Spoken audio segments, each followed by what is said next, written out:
Good afternoon. Mr. President, fellow delegates and friends, it's an honor to be with you today. And it's wonderful to be here in the great city of New York. Once again, this week, New Yorkers showed us how to be resilient and resolute in the face of violent extremism. On behalf of everybody in this room, let me say directly to the people of New York, you are a model to the world, and we thank you.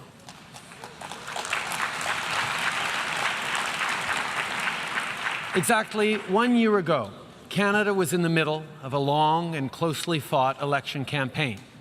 78 days on the road, and I can assure you, in Canada, there are 78 days worth of roads. It is the responsibility of a leader to spend time with the people they were elected to serve. If you want the real stories, you have to go where people live. Coffee shops and church basements, mosques and synagogues, farmers markets, public parks. It was in places like that that I got the best sense of what Canadians were thinking and how they were doing. And through the politeness, because we Canadians are always polite even when we're complaining, I learned a few things. I talked with people my age who were trying to be hopeful about their future but found it tough to make ends meet even when they were working full-time. I heard from young Canadians who were frustrated, who told me that they couldn't get a job because they don't have work experience, and they can't get work experience because they don't have a job. I heard from women and girls who still face inequality in the workplace and violence just because they are women, even in a progressive country like Canada. J'ai rencontré des parents qui travaillaient fort pour donner à leurs enfants toutes les chances de réussir, every chance in mais qui ont life, peur que every leurs chance to be efforts successful, but who ne were seront pas afraid suffisants. that their efforts would not be enough. J'ai eu l'occasion de partager des repas I avec had des an aînés à la opportunity to retraite share a meal qui ont with travaillé fort friends who are toute leur vie retired, who'd worked hard et qui all of sont their maintenant lives, de se and rendre who à are des now banques alimentaires. having to go to food J'ai eu banks. trop de conversations I troublantes had avec les too Canadiens many au cours des troubling dernières conversations with Canadians over Mais recent years, Elles ont mis aussi quelque chose au but clair pour they moi. also made something clear to Les me. Canadiens croient encore au Canadians progrès. still believe in progress, or que le at least progrès they est possible. believe that progress is Mais possible. cet optimisme But this est mêlé à optimism beaucoup d'inquiétudes. is also mixed Évidemment, with a great les number of Canadiens ne sont pas les concerns. seuls à se sentir And comme ça. Canadians not the only Ces ones to sentiments feel sont like présents this. partout. These feelings Cette are present anxiété everywhere. est une This réalité. anxiety is a When reality. leaders are faced with citizens' anxiety, we have a choice to make. Do we exploit that anxiety, or do we allay it? Exploiting it is easy. But in order to allay it, we need to be prepared to answer some very direct questions. What will create the good, well-paying jobs that people want and need and deserve? What will strengthen and grow the middle class and help those working hard to join it? What will build an economy that works for everyone? What will help to make the world a safer, more peaceful place? To allay people's anxiety, we need to create economic growth that is broadly shared, because a fair and successful world is a peaceful one. We need to focus on what brings us together, not on what divides us. For Canada, that means re-engaging in global affairs through institutions like the United Nations. It doesn't serve our interests or the world's to pretend we're not deeply affected by what happens beyond our borders.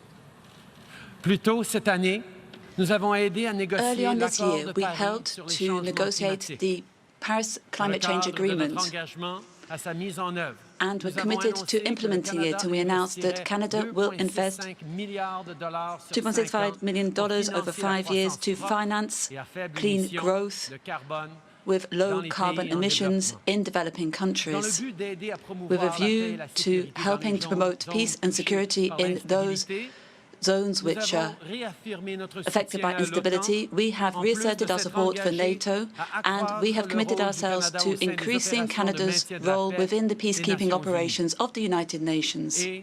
And we have hosted the 5th conference of the World Reconstitution of the World Fund, where we increased by 5% our contribution to this fund. And we've also helped our partners to increase their contributions to the Global Fund, which has allowed us to amass some $13 billion to eliminate AIDS, tuberculosis, and malaria by 2030. We've done all this and will do much more, because we believe we should confront anxiety with a clear plan to deal with its root causes.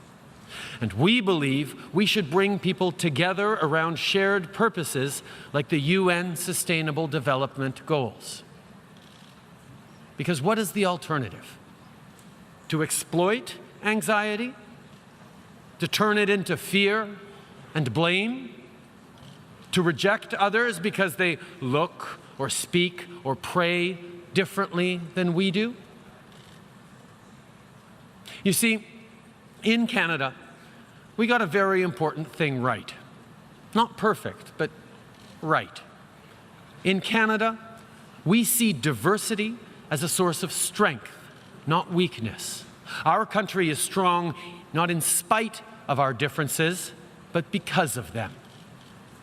And make no mistake, we've had many failures, from the internment of Ukrainian, Japanese, and Italian Canadians during the World Wars, to our turning away of boats of Jewish and Punjabi refugees, to the shamefully continuing marginalization of Indigenous peoples. What matters is that we learn from our mistakes and recommit ourselves to doing better. To that end, in recent months, Canadians have opened their hearts and their arms to families fleeing the ongoing conflict in Syria. And from the moment they arrived, those 31,000 refugees were welcomed not as burdens, but as neighbors and friends, as new Canadians.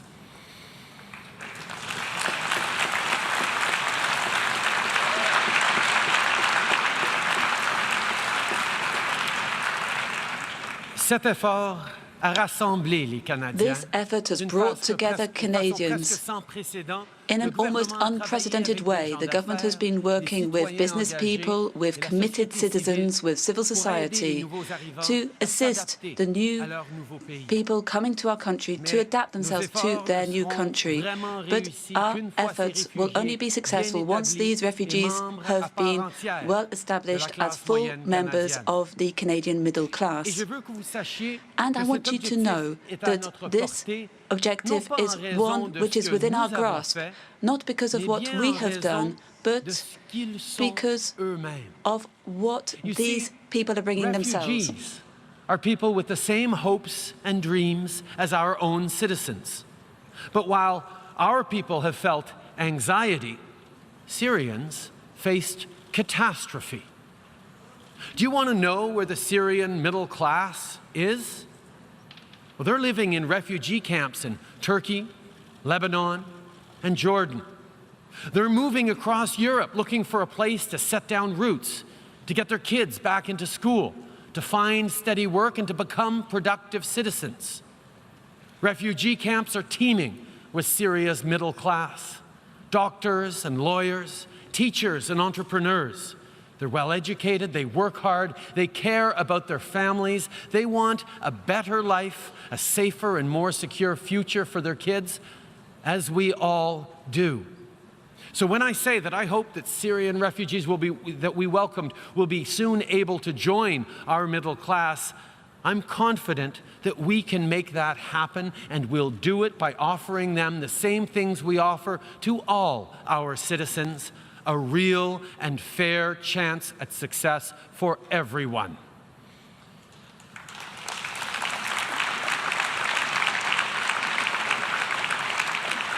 Nous allons tout faire We are going to do everything to build a strong middle class in Canada.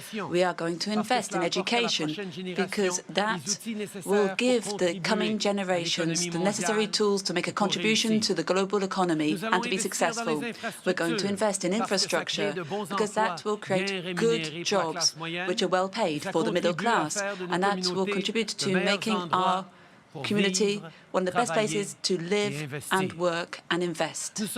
We are determined to build an economy which works for everyone, not only for the richest 1%, so that each and every person can benefit from economic growth. And we are going to refuse to give in to pressure to change our profound innermost values to win easy votes. People in the world expect more from us, and we expect more of ourselves. In the end, my friends, there is a choice to be made. Strong, diverse, resilient countries like Canada didn't happen by accident, and they won't continue without effort. Every single day, we need to choose hope over fear, diversity over division. Fear has never created a single job or fed a single family. And those who exploit it will never solve the problems that have created such anxiety.